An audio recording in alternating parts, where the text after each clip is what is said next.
Sir Philip Sidney was a true Renaissance man, embodying the spirit of the era with his diverse talents and pursuits. He lived in England from 1554 to 1586, a period marked by cultural rebirth and intellectual exploration. Sidney excelled in many fields, showcasing his versatility and depth of knowledge. He was not only a poet, but also a courtier and a soldier, serving his country with distinction. He is best known for his seminal work, An Apology for Poetry, also known as The Defense of Poesy, which remains influential to this day. Sidney wrote An Apology for Poetry around 1580, during a time when poetry faced significant criticism and skepticism. Some people saw it as a frivolous pursuit and questioned its value, arguing that it lacked practical utility. Sidney felt the need to defend this art form, believing deeply in its significance and potential. He believed in the transformative power of poetry, seeing it as a medium that could evoke deep emotions and provoke thought. Sidney argued passionately for poetry's importance, emphasizing its role in society and culture. He saw poetry as more than just entertainment. He viewed it as a vital tool for education and moral instruction.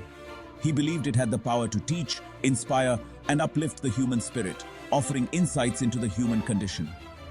His apology is a compelling argument for the enduring power of poetry, a testament to its ability to transcend time and resonate with readers across generations. An Apology for Poetry is a seminal work of literary criticism, written by the esteemed poet and courtier Sir Philip Sidney. In this influential work, Sidney sets out to defend poetry against its detractors, who were numerous and vocal during his time. He argues that poetry is not merely a form of entertainment or a frivolous pastime. Instead, he posits that it is a powerful tool for teaching and inspiring, capable of moving the human soul in profound ways. Sidney lived in a time when poetry was under attack from various quarters, particularly from the Puritans.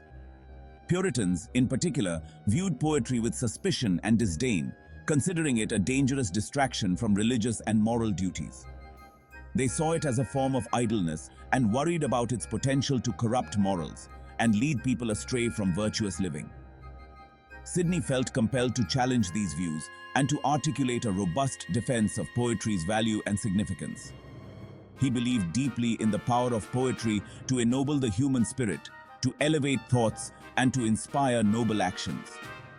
He argued that poetry could teach virtue, instill moral values, and inspire noble deeds, making it an essential part of human culture and education. His apology is a passionate and eloquent defense of this art form, a testament to his belief in the enduring power and importance of poetry in society. Central to Sidney's argument is his belief in the power of imagination. He saw imagination as a faculty unique to humans. He argued that it allowed us to transcend the limitations of the material world. For Sidney, poetry was the highest form of imaginative expression. He believed that poets were capable of creating new worlds, populating these worlds with characters and stories that could teach and inspire. Sidney argued that poetry could move us in ways that other forms of writing could not. He believed it could evoke a wide range of emotions and felt it could stay with us long after we had finished reading. Sidney argues that poetry is superior to both history and philosophy. He claims that history is bound by facts and can only tell us what happened in the past. Philosophy, he argues, can be abstract and difficult to understand. Poetry, on the other hand, has the power to both teach and delight.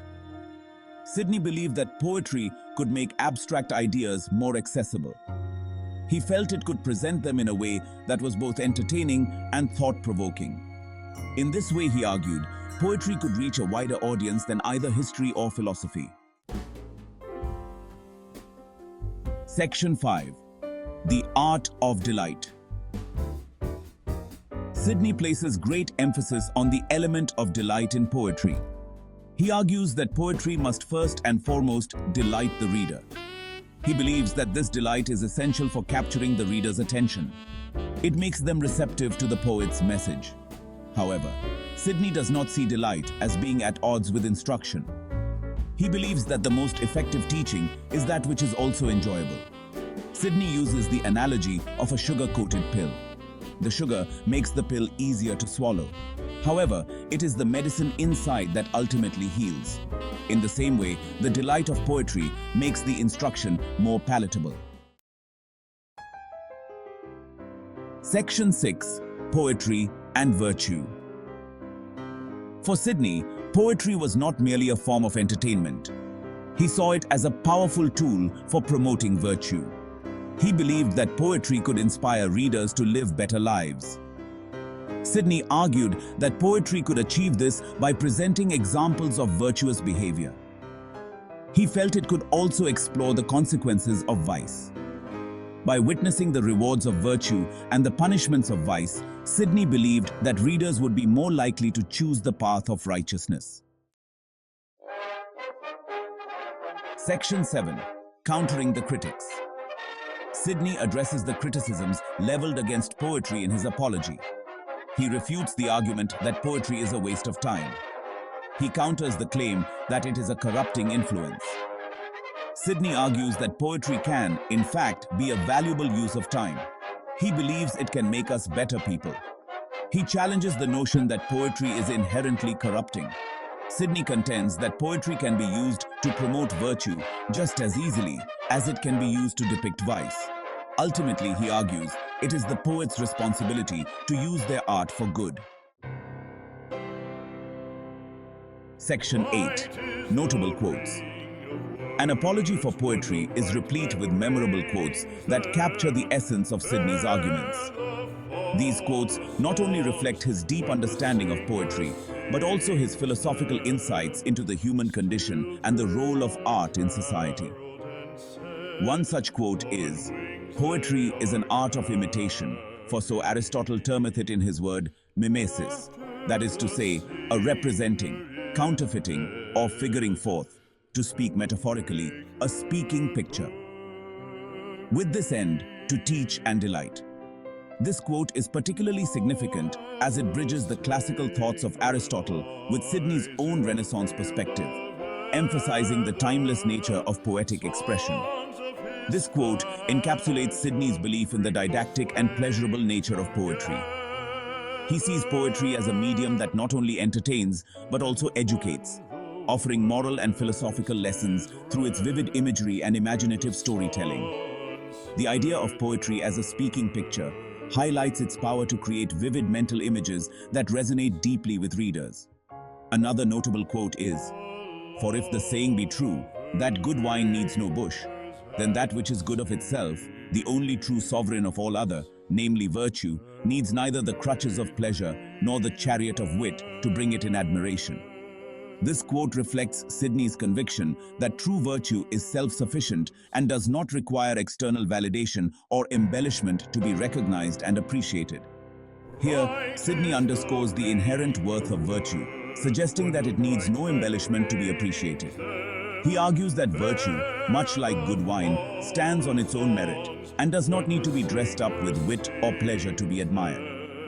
This perspective is a testament to Sidney's belief in the intrinsic value of moral goodness and the power of poetry to convey profound truths about human nature and society. Section 9. A lasting legacy.